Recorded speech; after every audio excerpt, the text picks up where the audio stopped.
TV Pantanal MS. Uma nova emoção no ar.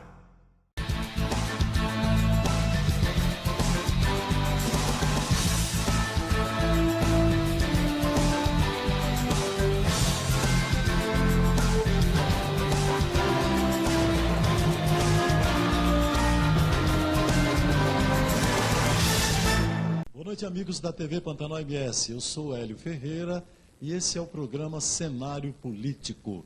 Hoje é o segundo programa Cenário Político.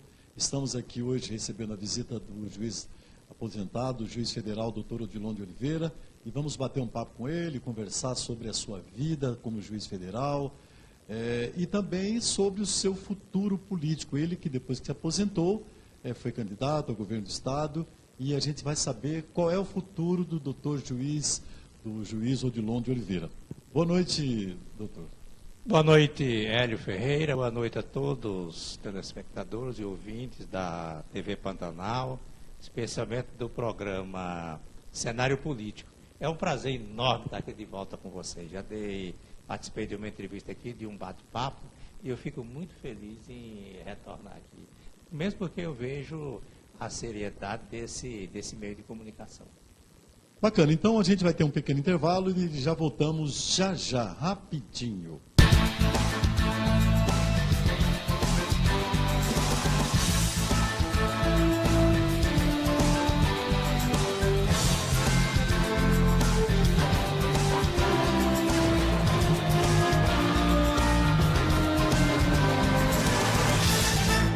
Oferecimento. Versátil Camiseteria. 3382-5597. União Indústria e Comércio de Plástico Limitada. 3378-8800. Cantina Mato Grosso. Agora em Dourados. O melhor chopp do estado. Gabi Lanches. Rua Colombo, 1362 em Corumbá.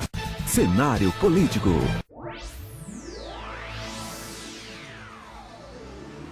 TV Pantanal MS.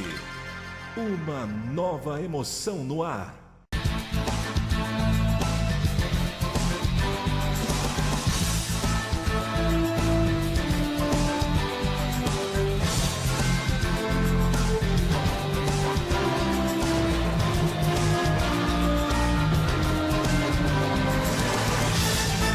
E estamos de volta. Eu sou Hélio Ferreira. E esse é o programa Cenário Político, segundo programa Cenário Político. E aqui comigo está o doutor Odilon de Oliveira, juiz aposentado, juiz federal aposentado. E nós vamos bater um papo, vocês vão conhecer um pouquinho da história desse juiz que atuou por 30 anos aqui em Mato Grosso do Sul, o juiz mais ameaçado do Brasil. Está aqui com a gente e nós vamos bater papo com ele e saber um pouco mais da sua história. Doutor Odilon, eu já sei bastante da sua história, já conversamos bastante, mas os internautas, os telespectadores da TV Pantanal MS, com certeza, têm interesse em saber um pouco mais sobre o senhor. Eu queria que o senhor contasse um pouco da sua história, como é que foi que o senhor chegou a Mato Grosso do Sul, o senhor que não é daqui, o senhor que veio de fora. Conta um pouquinho da sua história, doutor. Eu nasci em Pernambuco, cidade de Exu. Exu é uma cidade conhecida nacionalmente porque, não por mim, mas por causa de Luiz Gonzaga.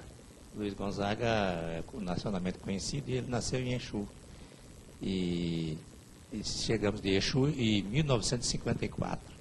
Aqui em Mato Grosso do Sul, na época, ainda não fazia parte de estado, né, porque a divisão veio depois. Mas nós nos alojamos numa região chamada Jaciara e hoje em dia pertence ao estado de Mato Grosso, depois da divisão. Mas depois eu retornei para Campo Grande. Vim para Campo Grande, vim fazer faculdade aqui. O senhor veio lá do Pernambuco, com sua família? Pai, mãe, irmãos? Em torno, mais ou menos assim, umas 35 pessoas num pau de arara. Eita, aquele pau de arara mesmo. Pau de arara é um caminhão coberto com uma lona, aí uns bancos atravessados, uns bancos de madeira atravessados. Meu Deus do céu. E ali uns colchão, umas tipóia pelo chão. E o senhor veio assim? E muito menino também. Pau de arara. Pau de arara. E quantos anos o senhor tinha? O senhor lembra? 4 anos? 4. Quantos irmãos, doutor?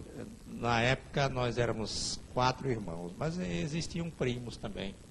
E eram vários irmãos do meu pai, então veio aquela, digamos assim, aquela penca de nordestinos. E aqui em Campo Grande, interessante, existe ainda o prédio onde a gente ficou durante a noite. Nós chegamos, era noite, né? Vocês chegaram aqui em Campo Grande? É, em Campo Grande de trem. Descemos ali, naquele tempo estava inaugurando, tinha acabado de inaugurar um hotel que tem bem na esquina da Lojas com a Mato Grosso, o Hotel Gaspar. Hotel Gaspar, o E nós ficamos antigo na Hotel Gaspar. A marquise do Hotel Gaspar é que nos serviu de abrigo. Ah, muito bem. Então, vocês ficaram no hotel, não, né? Não, dentro do Vocês hotel, só não. olharam o hotel, chegaram Na ali marquise, com nós ficamos de na trem e calçada. ficaram olhando aquele hotelzão É, bonito que estava ali. E dormimos na calçada do hotel. Dentro do hotel a gente não tinha dinheiro. Na calçada, Na doutor. calçada ali. Na Mas marquise. vocês vieram para cá, como assim? Já tinha parente aqui? Na verdade, Hélio, a gente tinha parentes lá em Mato Grosso, alguns, não é? Naquele tempo, depois da Segunda Guerra Mundial, o governo começou a querer povoar essa região toda, região de fronteira. Governo federal. E trazer nordestinos. Muitos nordestinos foram para o estado de São Paulo, construir São Paulo. Isso E era outros- Getúlio Vargas na época? Exatamente. Na época, exato, na época de Getúlio Vargas. E quando nós chegamos aqui. E outros nordestinos foram para outros estados, por exemplo, o estado de Mato Grosso, era pouco povoado na época. Só Grosso. mato, né? Só mata, né? Mato. Então foi assim que a gente foi parar lá. Depois a gente voltou, eu voltei aqui para Campo Grande sozinho para estudar, não é? Trabalhei na roça ali com meus pais, em assentamento, até a idade de 16 anos, e depois eu resolvi sair e estudar. Na sua família tinha gente, além do senhor, alguém estudou na sua família? Na minha família, infelizmente, ninguém estudou. O mais estudado tem o segundo grau completo, né? Quer dizer, o ensino fundamental de hoje. Só eu que tive a oportunidade de fazer faculdade aqui em Campo Grande. E mesmo assim, eu só tive a oportunidade de fazer uma faculdade de Direito, porque eu recebi um desconto de 50% O senhor estudou na antiga Fucmate na antiga aqui. Fucmate. E depois o restante, 50%, eu financei. Naquele tempo tinha o crédito educativo. E assim eu consegui me formar. Senão não teria conseguido. Depois eu consegui me formar, exerci vários cargos aqui, fiz vários concursos, fui procurador federal aqui no Estado, fui promotor de justiça aqui no Estado, fui juiz estadual e fiquei como juiz federal durante 31 anos mais ou menos. Fui juiz no Estado de Rondônia, fui juiz no Estado de Mato Grosso. Então a gente deu uma andada boa por esse... Doutor Odilon, olha, é importante que as pessoas saibam, conheçam essa sua história, porque a sua história é a história de um brasileiro. Porque a gente vê hoje, por exemplo, essa molecada que já sai de berço de ouro, tem pai, mãe que paga escola particular, paga cursinho, e a molecada não quer estudar, assim mesmo ainda não quer estudar. Agora eu fico vendo um homem como o senhor, que veio lá dos grotões do Brasil, lá do sertão, lá de Pernambuco, de Exu, da terra do velho Luiz Gonzaga, em Pau de Arara, porque o Pau de Arara era uma coisa terrível. Horrível. Horrível. Era aquela coisa que ficava tudo amontoado em cima do outro, e vieram para cá só com 4 anos, com a tua família, roça, e se tornou esse vencedor que está na nossa frente aqui, que é juiz federal, quase governador de Mato Grosso do Sul. Então, eu admiro a sua trajetória, doutor Odilon, e com certeza o telespectador que está ouvindo a gente, sabendo da história desse homem que está aqui na frente, também está admirando, porque o senhor é um homem corajoso, né? Aí o senhor foi juiz federal. E aí o senhor resolveu enfrentar o crime organizado de então, aqui em Mato Grosso do Sul. Ponta Porã, prendeu muita gente em Ponta Porã, gente grande, e foi ameaçado. O senhor não tem medo não, doutor Odilon? Na verdade, eu comecei a combater o crime organizado logo que eu entrei na Justiça Federal, lá no estado de Mato Grosso. Naquele tempo tinha, o crime organizado não era tão acentuado como hoje. Naquele tempo o crime organizado ele não estava tão entranhado no poder, na administração pública. Mas o crime organizado ele já estava se ajeitando já, estava né? se ajeitando, se preparando e já afrontava o próprio Estado. Para ser o que é hoje. Então a gente começou a combater efetivamente ali. E quando eu tive a oportunidade de vir para Mato Grosso do Sul, depois da divisão, trabalhar aqui como juiz, que eu já era daqui, não é? Tive um período em Ponta Porã, tive em Dourados e E me O senhor foi fixei professor em muito tempo. Cidrolândia, bem antes de ser juiz, de ser procurador? Quando eu fazia faculdade, eu dava aula em Cidrolândia. Naquele tempo, porque na verdade no começo da minha vida eu comecei dando aula, né? Comecei a estudar fiz pedagogia, eu não concluí, mas eu comecei a estudar, depois eu desisti, falei, não, meu caso é ser advogado. Eu queria ser... E depois eu quero ser juiz. Operador de direito. Exatamente. Então eu saía daqui às 4 da manhã, acordava em casa, no Santa Amaro, pegava o ônibus, chegava na rodoviária no bairro Mambaí, a gente tinha que sair às 5h20 e ia de ônibus dar aula em Cidrolândia. E aquilo era tão bom, a gente aprende muito com isto. O que o brasileiro tem que ter, a juventude, e eu me dirijo agora à juventude, tem que aproveitar as oportunidades. Você está estudando, aproveita a oportunidade. Porque essa oportunidade pode ser como uma água que passa e você nunca mais vai beber daquela água. Portanto, você tem que aproveitar. Mas aí o senhor se tornou juiz federal em Mato Grosso e Mato Grosso do Sul. E aqui, em Mato Grosso do Sul, o senhor ficou conhecido mundialmente. Porque volta e meia, eu entro lá no YouTube, lá está lá. Filmes que falam sobre o juiz Odilon de Oliveira, sabe? Agora há pouco mesmo teve um filme que fizeram aqui em Mato Grosso do Sul sobre a sua trajetória. O senhor virou um herói nacional, mas também um homem marcado para morrer. Então, hoje o senhor é obrigado a se deslocar com escolta. Depois a gente vai, inclusive, falar dessa escolta que o senhor tinha, que foi tirada. Falar nisso, como é que está essa situação da sua escolta, doutor? Na verdade, aqui no Brasil, não existe uma cultura de segurança de juiz. O juiz também precisa de segurança, porque senão ele não enfrenta. Principalmente juiz criminal, que atua com juiz criminal pesado, né? Porque não enfrenta.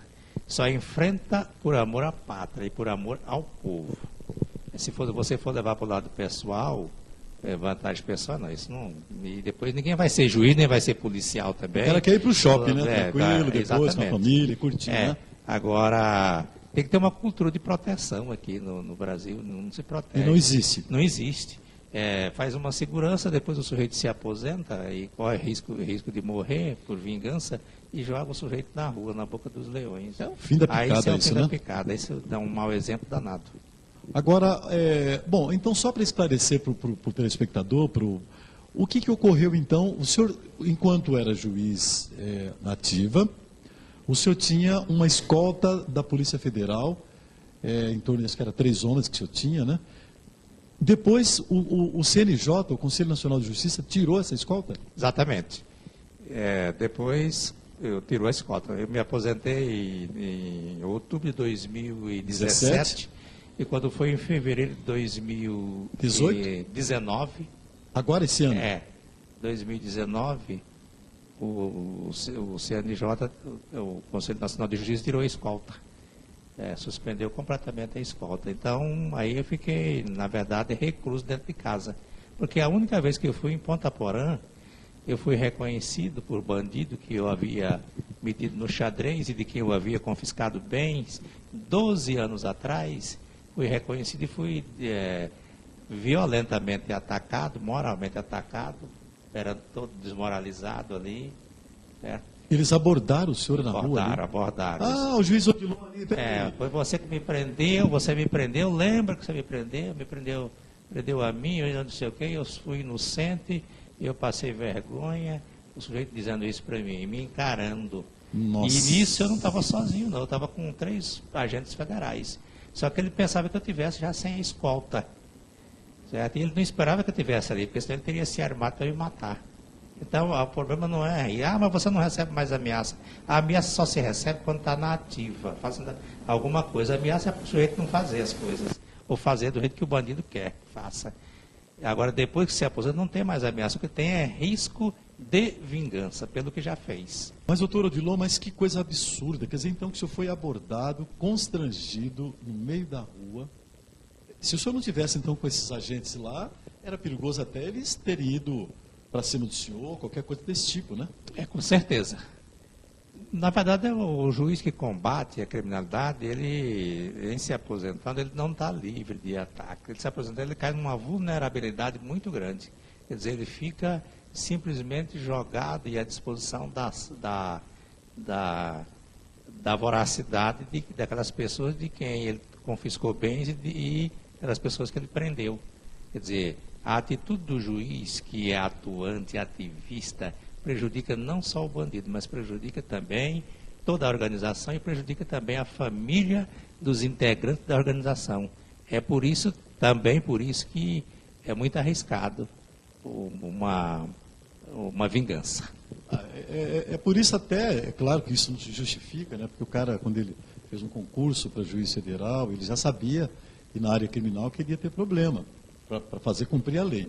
Mas isso é muito ruim, porque por isso até muitos juízes resolvem até não, sabe, não ir tão a fundo na coisa, não enfrentar a bandidagem que está organizada, porque depois o cara é largado aos lobos, o cara é abandonado. Isso é um absurdo, né? Na verdade, muitos juízes, não só juízes, mas membros do Ministério Público e até policiais, não atuam com grande intensidade ou até com agressividade, porque o Estado não protege. O Estado não protege. E a pessoa fica pensando também na inatividade. De que eu me aposentar, como é que vai ficar? E na verdade, família? E a família, como é que vai ficar? Vai ficar preso dentro de casa? Por exemplo, você vai ter que sair uma vez por semana de casa. Você tem que contar com a boa vontade de policiais aposentados. Muito bem, então nós vamos ter agora mais um pequeno intervalo e daqui um pouquinho a gente volta já, rapidinho.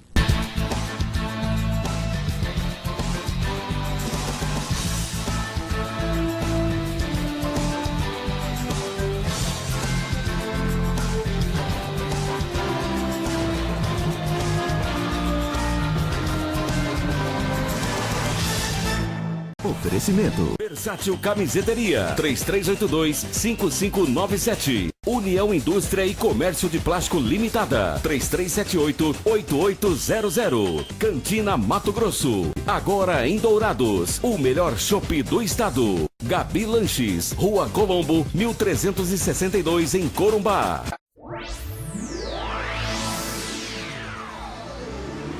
TV Pantanal MS. Uma nova emoção no ar. Um grande abraço a toda a equipe da TV Pantanal MS, pelos seus 5 anos.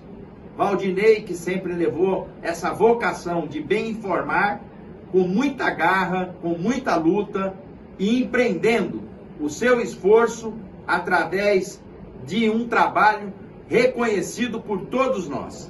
Quero aqui deixar o meu carinho, o meu abraço a todos os assinantes, a todos os telespectadores da TV Pantanal MS. Parabéns pelos 5 anos.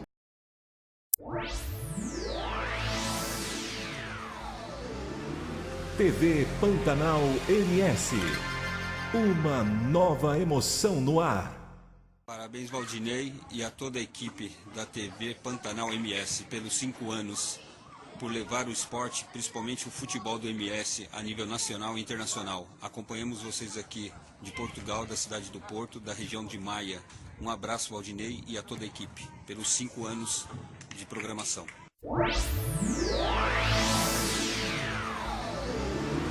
TV Pantanal MS. Uma nova emoção no ar. Tudo bem, pessoal? Eu sou Fernando Rebelo, produtor de vídeos aqui de Curitiba. Gostaria de parabenizar a TV Pantanal MS por mais um ano de conquistas, com excelente programação filosófica, política, educacional, esportiva, e agradecer por valorizar a produção nacional. Feliz aniversário! Um grande abraço aí, pessoal!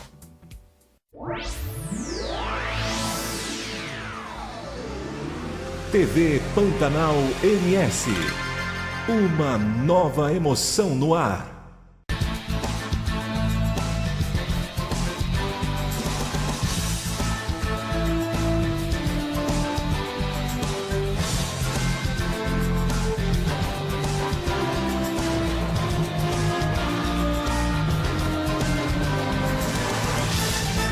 E estamos de volta com o programa Cenário Político. Hoje aqui com a gente, juiz aposentado, juiz federal, doutor Odilon de Oliveira, contando um pouquinho da sua história, contando toda a sua trajetória como juiz federal, o juiz mais ameaçado do Brasil, o juiz que mais correu perigo e ainda corre porque o crime continua por aí. O povo que ele prendeu, ainda está tudo por aí. Muitos já estão soltos. E ele, com certeza, ainda é um juiz que corre perigo, é um juiz que tem ameaça. Mas ele é um homem corajoso, como ele mesmo disse para a gente, e o Brasil todo sabe disso, o mundo, né, que conhece a trajetória do juiz Dr. Odilon. E agora a gente vai bater um papo, agora conversar sobre política, porque o Dr. Odilon, ele se aposentou e se tornou político. Dr. Odilon, o que fez o senhor se decidir? Por que o senhor, ao invés de ir lá para o Pernambuco, lá para as praias lá de Recife, né, o senhor resolveu, ainda aos 70 anos, que é essa sua idade hoje, entrar para a política? Por quê, doutor? Na verdade, Hélio, como juiz, eu tive, exercendo aqueles cargos que eu já citei aqui, eu tive a oportunidade de trabalhar em benefício da população, não é? E a outra atividade que eu estava entendendo e entendo ainda como sendo um instrumento adequado para isso é a atividade de político. Não um político profissional, né, mas um político que seja um administrador, que seja um político feitor de leis, isto é, um deputado, um senador. Então eu vejo nessas atividades instrumentos de transformação da sociedade. E foi exclusivamente isso que me animou. Eu não fui para a política atrás de salário. Eu sempre vivi do meu salário, né? Agora da minha aposentadoria. Isso para mim não interessa. Eu fui para a política exatamente para fazer isso, fazer o bem à população. Infelizmente não deu certo. Bom, o senhor foi candidato ao governo do Estado, de cara, né? O senhor já foi logo pegar pesado mesmo na política, ser governador do Estado que te acolheu, né? O Estado que tão bem o recebeu também. Mas, e saiu bem. O senhor ficou em segundo lugar, o senhor teve 616 mil votos, é isso que o senhor teve? Exato, 616 mil votos. Então, éramos vários candidatos. E, no final, ficamos eu e, todo mundo sabe, o atual governador. O atual governador, o Zambuja, né? E, na disputa, na reta final do segundo turno, eu consegui 47% dos votos, 47%. Muito voto. Que dá exatamente 616 mil votos. Agora, isso resulta de um trabalho que, como você disse aí, eu me aposentei, saí do convento. Ainda se supõe que o judiciário seja um convento, né? Porque é mais ou menos isso. É, né? mais ou menos isso. E ali tem padrões, etc, etc. E normas de conduta. Normas de conduta. Você vai para a política, e política é um ambiente, a gente percebeu, muita gente boa, muita gente sincera, correta, honesta, mas é um ambiente onde não tem muitos padrões de comportamento. No que se faz no Brasil, infelizmente no Brasil. No Brasil, padrões éticos, né? Então, isso me ajudou muito.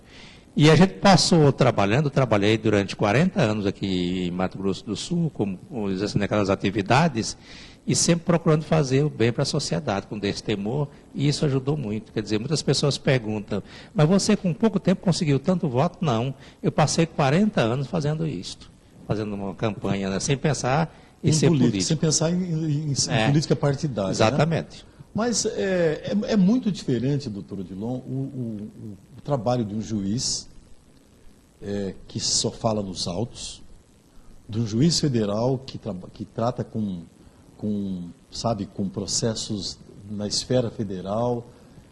O senhor passou a vida inteira como juiz federal, 30 anos, lidando com criminoso, no dia a dia, com processo. Certo. E aí depois o senhor foi candidato ao governo do Estado. Bom, é uma outra realidade. O senhor foi para um partido, o PDT, não era um partido grande, era um partido médio.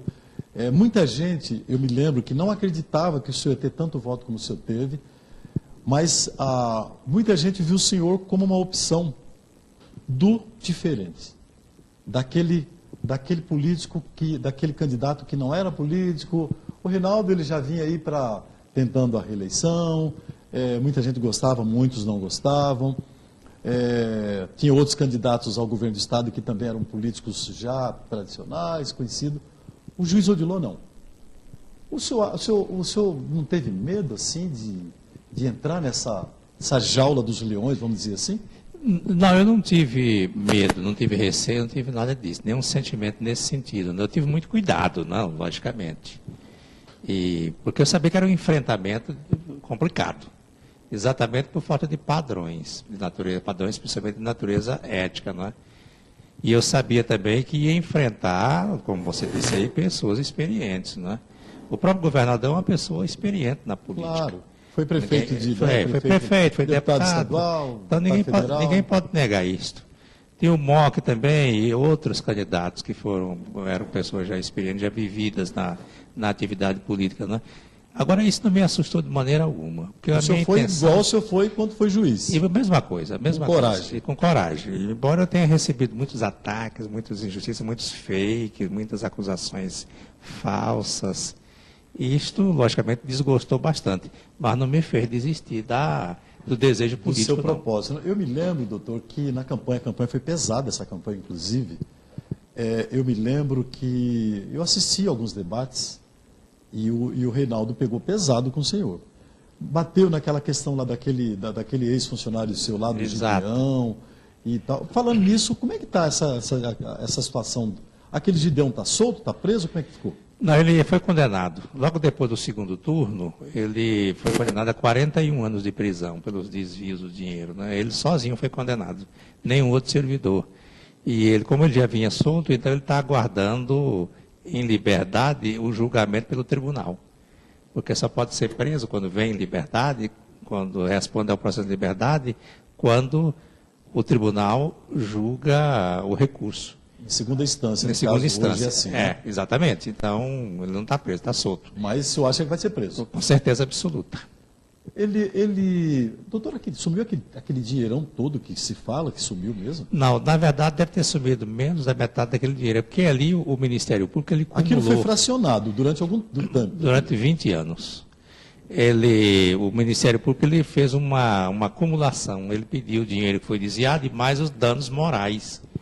Atualizou os valores, corrigiu, foi atualizado o valor, atualizado monetariamente, e incluiu também danos morais, porque a União é uma pessoa jurídica que sofre também danos morais, não é? Então abala a imagem da União perante a credibilidade pública. Isso acontece com o município, com o Estado, então... São pessoas então tem que se entrar jurídicas com ação, separadas, né? Tem que entrar com ação pedindo também indenização por danos morais. Não é essa pessoa física que tem direito. Então não foi tudo aquele dinheiro que sumiu, não? Não, mas sumiu muito dinheiro. Muito dinheiro. Muito dinheiro. E aquilo, ele era seu secretário? O que ele era lá? Ele era o diretor de secretaria, ele era o responsável exatamente pelas finanças da vara. Porque o juiz, muita gente pode dizer assim, eu me lembro até na época da campanha que aquelas pessoas que queriam colocar essa peste, eu queria colar isso no senhor, dizia, mas se ele não foi capaz de tomar conta nem do lá da vara onde ele era titular, como é que ele vai tomar conta do Estado? E é coisa totalmente diferente, né? Totalmente diferente, porque isso acontece em qualquer lugar, não é só numa vara, não. Acontece no município. Você não vai ficar também ali olhando o dinheiro que conta, Isso acontece no município, se fosse, não haveria nenhum ladrão em nenhum município brasileiro. Acontece no Estado.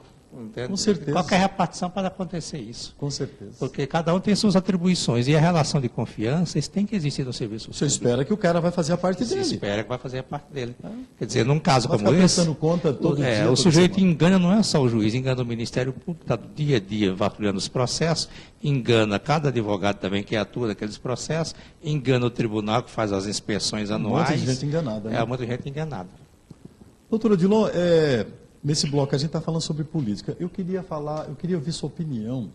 O senhor que é um operador da justiça, do direito, agora está exercendo a advocacia. No Brasil, vou falar um pouquinho do que está acontecendo no Brasil. Tem acontecido uns fatos agora no Brasil que tem deixado a gente meio de cabelo em pé. Por exemplo, essa questão do Janot, do procurador-geral, do ex-procurador-geral da República, que teria entrado no STF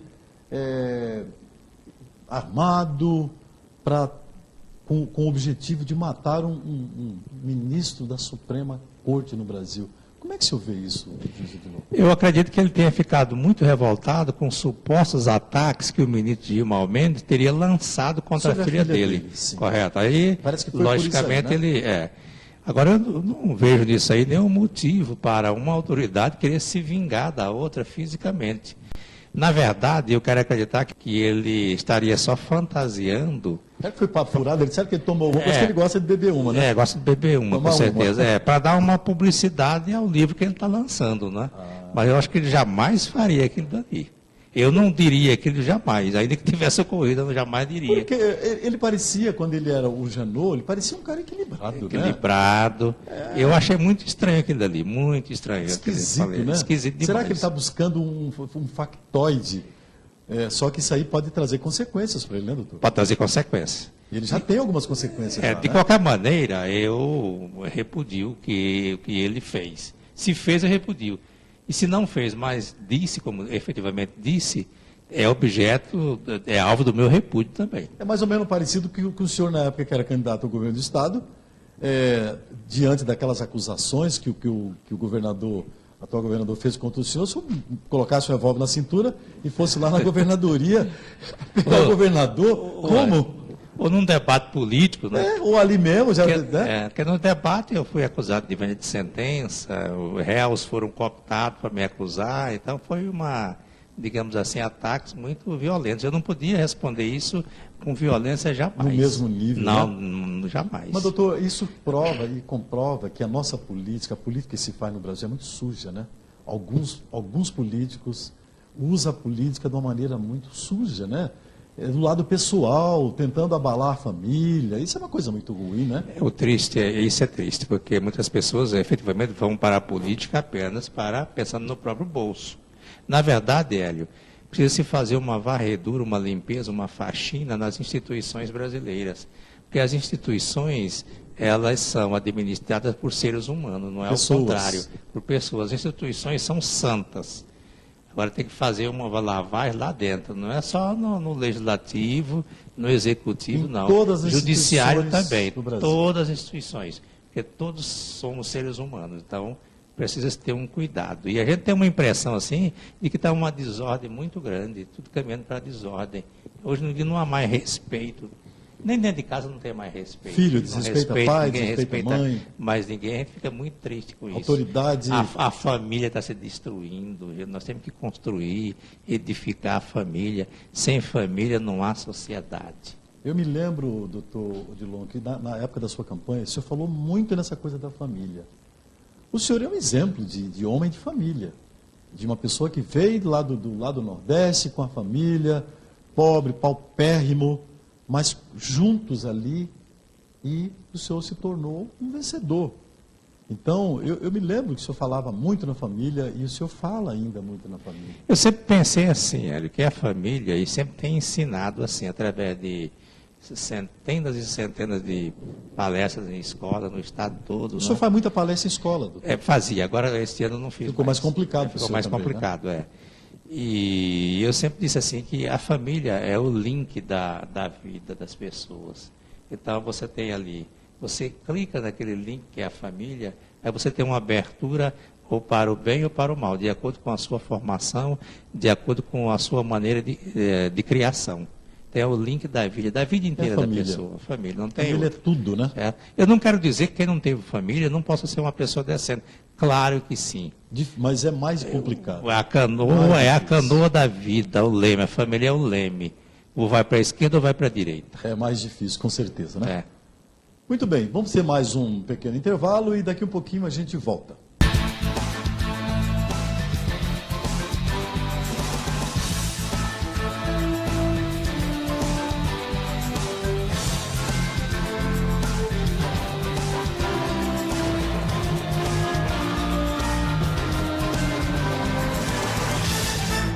Oferecimento. Versátil Camiseteria. 3382-5597. União Indústria e Comércio de Plástico Limitada. 3378-8800. Cantina Mato Grosso. Agora em Dourados. O melhor chopp do estado. Gabi Lanches. Rua Colombo, 1362 em Corumbá.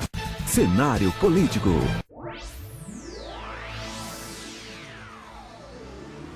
TV Pantanal MS. Uma nova emoção no ar.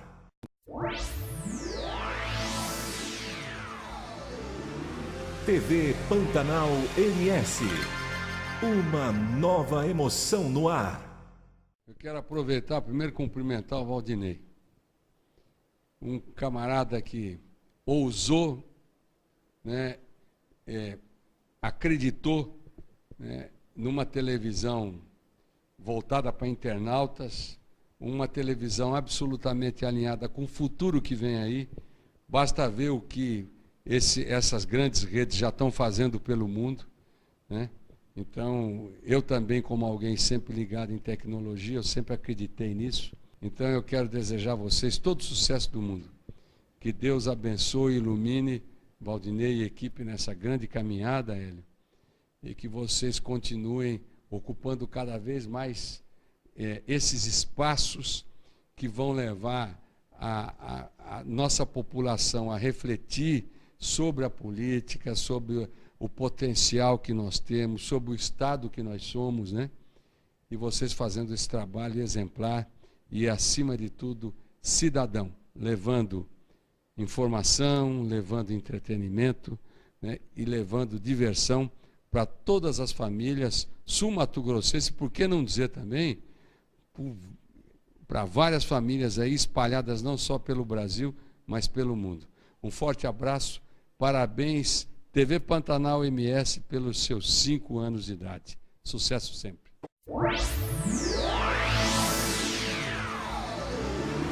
TV Pantanal MS. Uma nova emoção no ar. Olá, amigos da TV Pantanal. Um abraço para o Valdinei, né? E o pessoal, a família toda da TV Pantanal MS.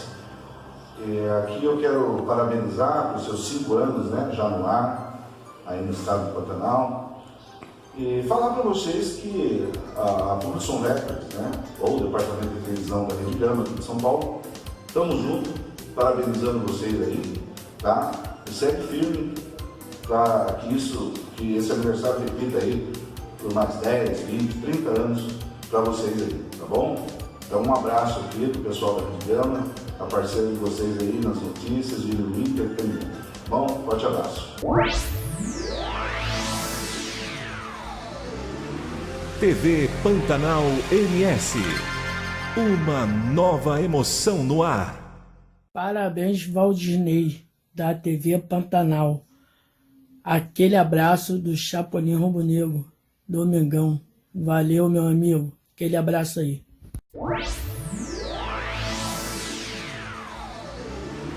TV Pantanal MS. Uma nova emoção no ar.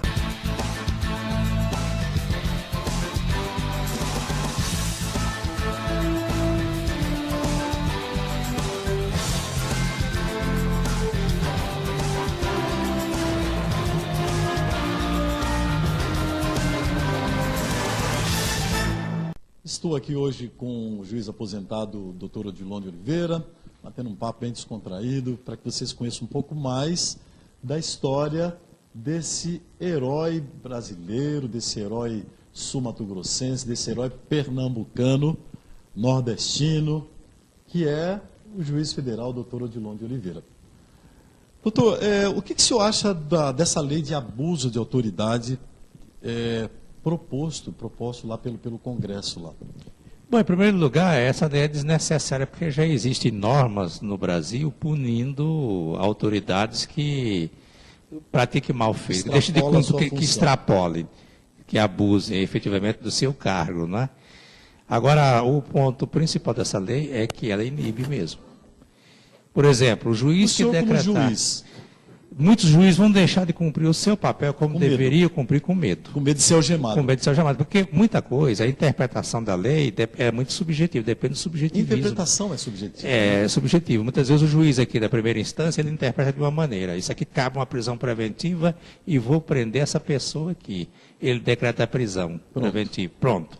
Vai para o tribunal vai dizer, não tem motivo nenhum para prisão preventiva. O senhor extrapolou.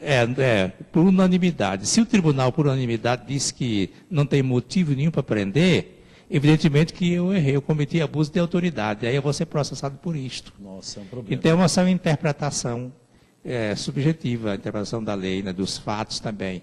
Então, esse é um problema. Eu acredito que é completamente desnecessário e vai inibir. Quem vai perder com isso é a sociedade. O bandido vai adorar isso aí, né? Isso daí é um presente de Natal, de todos os natais, para todos os bandidos. Porque ele vai olhar para o cara e vai falar assim, ó, abusar de autoridade, eu vou entrar com um processo que abusa de autoridade contra o senhor. Exatamente.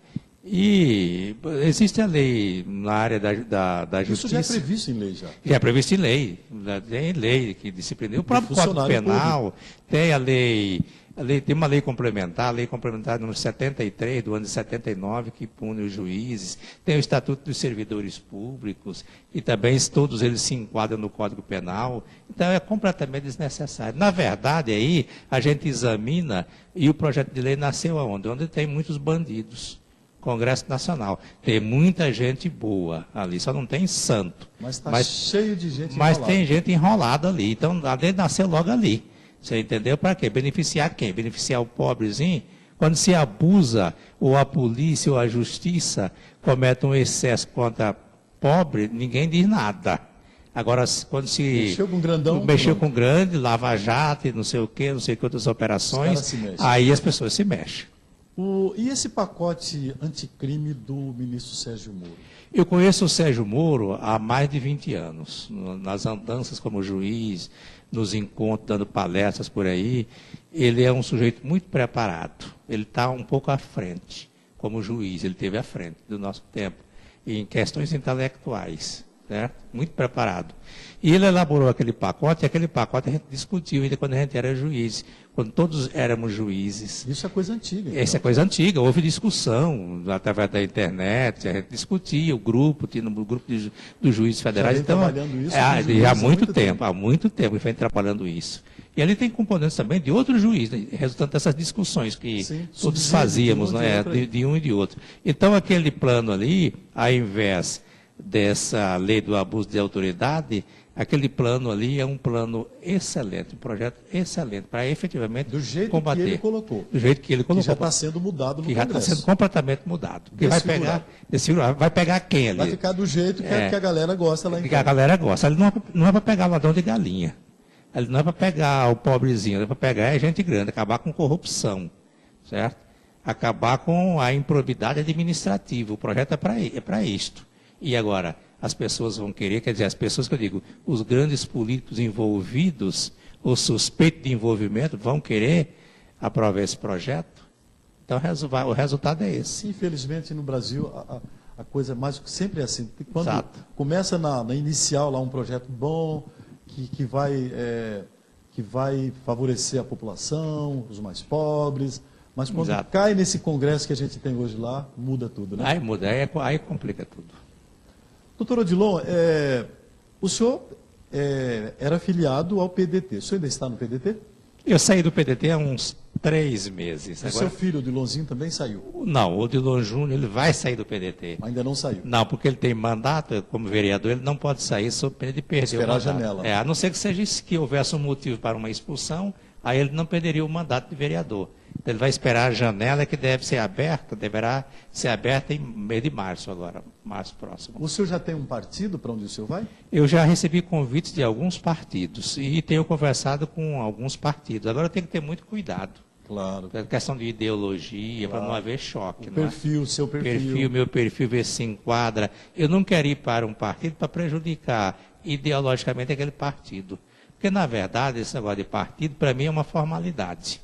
O partido, principalmente no Brasil, né? Principalmente no Brasil. O grande partido de cada pessoa que vai para a política, para mim, tem que ser a sua consciência. E, acima da consciência da gente, o grande partido, para mim, é a bandeira nacional, é o Brasil. Falando em bandeira nacional e em Brasil, o que o senhor está achando desse governo, do governo Bolsonaro, hoje? Fica difícil de fazer uma apreciação do governo Bolsonaro, porque muitos canais de veículos de comunicação não divulgam aquilo que ele estaria fazendo. Que realmente está fazendo. Então fica difícil fazer uma apreciação. E nós vamos ter dificuldade de fazer apreciação durante muito tempo. Porque quem é que faz a intermediação entre o ouvinte, o telespectador e o governo? É exatamente a imprensa. E a gente tem canais de televisão que tem de repercussão internacional que não mostram o que efetivamente ele vem fazendo. Então, para se fazer uma avaliação, essa avaliação não passa de um palpite. Falta informação. Falta real, informação. Né? Doutor Odilon, então o senhor ainda não escolheu um partido, mas o senhor já tem mais ou menos em mente algum partido que tem um perfil do juiz Odilon? Eu não sou de esquerda nem de direita. O senhor é mais de centro. Mais de centro. Eu sou de conciliação. De Brasil. De Brasil. O Brasil precisa de conciliação, precisa de reconciliação. Como as pessoas também precisam disto, não é? Entendimento, né? Entendimento. Sem entendimento não dá. Não adianta você ficar aqui sustentando radicalismo. Esquerda, direita. Todo o governo Lula fez coisa boa, fez coisa ruim, fez coisa boa. Fernando Henrique Cardoso fez coisa ruim, fez coisa boa. Bolsonaro vai fazer coisa boa, vai fazer coisa que o povo não gosta. Normalmente então, é assim mesmo, né? Normalmente é assim. Cada um tem um perfil administrativo. Mas eu quero, e vou entrar num partido político, provavelmente ainda este ano, ou até no mais tardar o mês de janeiro. Muito bem. O senhor é candidato a prefeito em 2020 em Campo Grande? Eu tenho sido sondado bastante, mas eu não decidi ainda, porque eu saí de uma campanha para governador do estado, uma campanha foi muito cheia de tumulto, não é? Campanha dura. Dura, trouxe digamos assim, um desgaste psicológico muito grande. Dura nos dois sentidos, né? Nos dois sentidos. Sem dinheiro, dura sem dinheiro e tal, e com o salário você não faz campanha, não tem como fazer. Tem como, então, caras, né? Eu tenho que pensar muito, refletir bastante sobre isso, né? Eu gostaria muito de administrar uma cidade igual Campo Grande, administrar assim, com uma dedicação de filantropia até. Quer dizer, não de dar mamadeira na boca de ninguém, né? De efetivamente administrar. Filantropia que diga sem nenhum interesse econômico, sem interesse salarial, sem nada. E fazer um trabalho legal. Fazer um trabalho legal, porque eu devo tanto a Campo Grande, devo ao Estado todinho, né? Eu só estou aqui por causa do Estado, só estou aqui por causa de Campo Grande. Eu não seria ninguém na vida.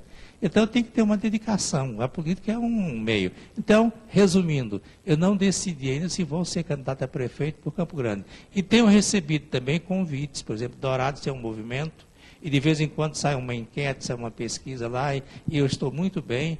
Três Lagoas também tem outro movimento. Nessas duas cidades eu fui vitorioso, mas a gente está examinando isso ainda, Hélio.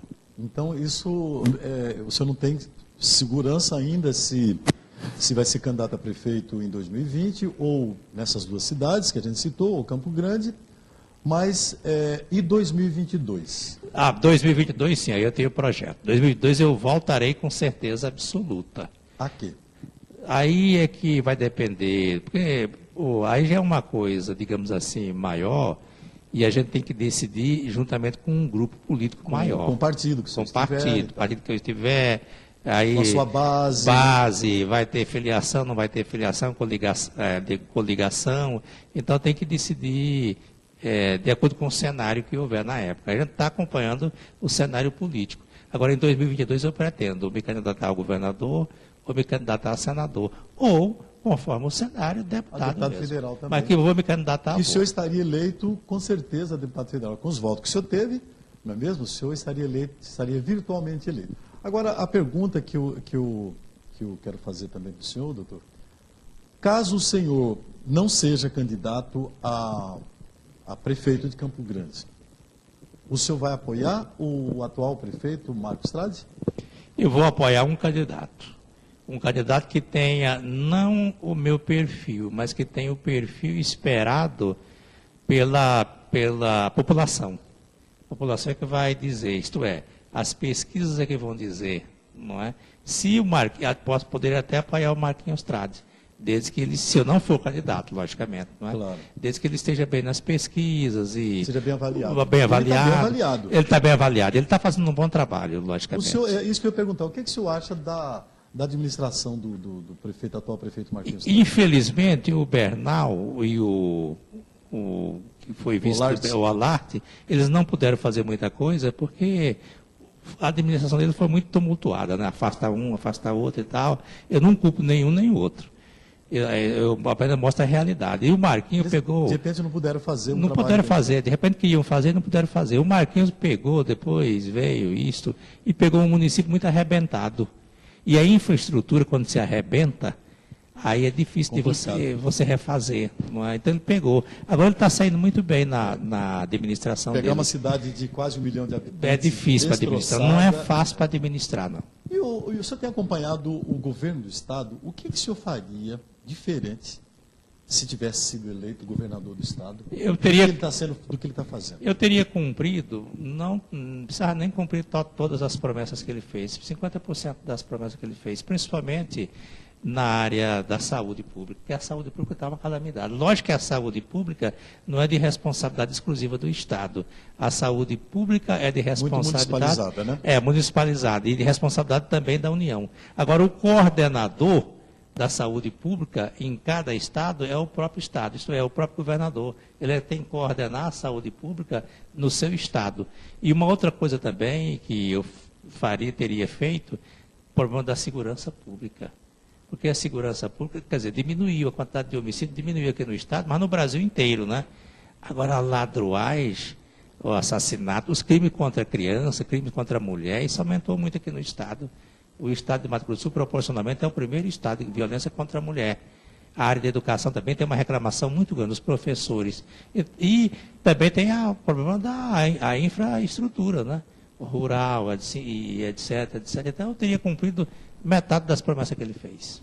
Doutor Odilon, como é que o senhor está vendo essa operação que está na mídia desde a semana passada, aqui em Campo Grande, com a prisão aí do pessoal da família Nami, dessa operação Omertá? Como é que o senhor está vendo? Bom, a gente não pode dizer que existem provas, que não existem provas, porque nada foi ainda concluído, né? Então, a gente que já atuou muito na área de investigação, quer dizer, auxiliando a autoridade policial naquilo que depende de autorização judicial, como, por exemplo, grampo telefônico, ingresso em residência, etc, etc, etc, a gente tem a convicção de que só se decide, só se conclui, ou só se sabe o que efetivamente ocorreu quando se termina uma investigação. Agora, que tem que haver apuração, logicamente tem que haver apuração, né? Bacana. Doutor Odilon, muito obrigado pela sua presença aqui no programa, obrigado por ter atendido o nosso convite. A sua mensagem final aqui no cenário político, e lembrando que a TV Pantanal MS está fazendo 5 anos, viu? Se o senhor quiser deixar uma mensagem aí para os internautas, para os telespectadores da TV Pantanal MS, à sua disposição. Eu deixo uma mensagem aqui para você, deixo uma mensagem aqui para o Valdinei e deixo uma mensagem exatamente para os internautas. Se não existissem vocês, internautas, logicamente não existiria também a TV Pantanal MS, então vocês são fundamentais. E a TV Pantanal MS, ela se preocupa com a qualidade. Quer dizer, a questão não é mercantilismo, a gente tem verificado isto. Claro que televisão, nenhum veículo de comunicação vai trabalhar com a presença de benemerência. Tem que ter uma sua subsistência, tem gasto, tem despesa e tal.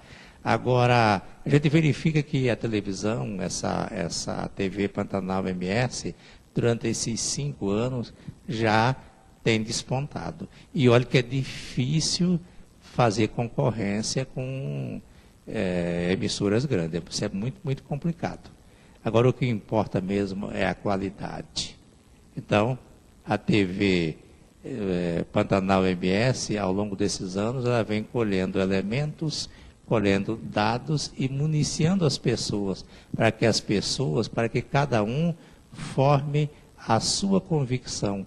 Então, o canal de televisão, o rádio, no meu entender, ele não é bem um formador de opinião. Ele vai fornecer dados para que o internauta, o ouvinte, o telespectador, forme por sua conta a sua opinião alimentada com aqueles dados. Então, parabéns à TV Pantanal MS e eu desejo que Deus proteja seus dirigentes, a você, Hélio, proteja a todo o seu pessoal.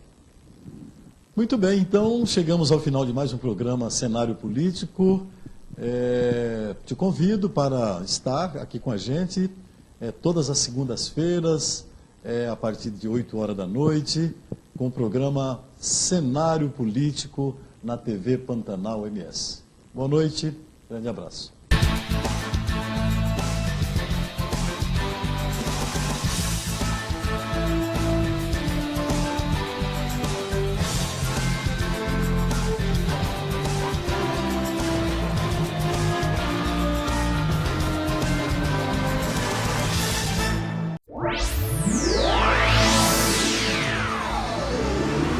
TV Pantanal MS.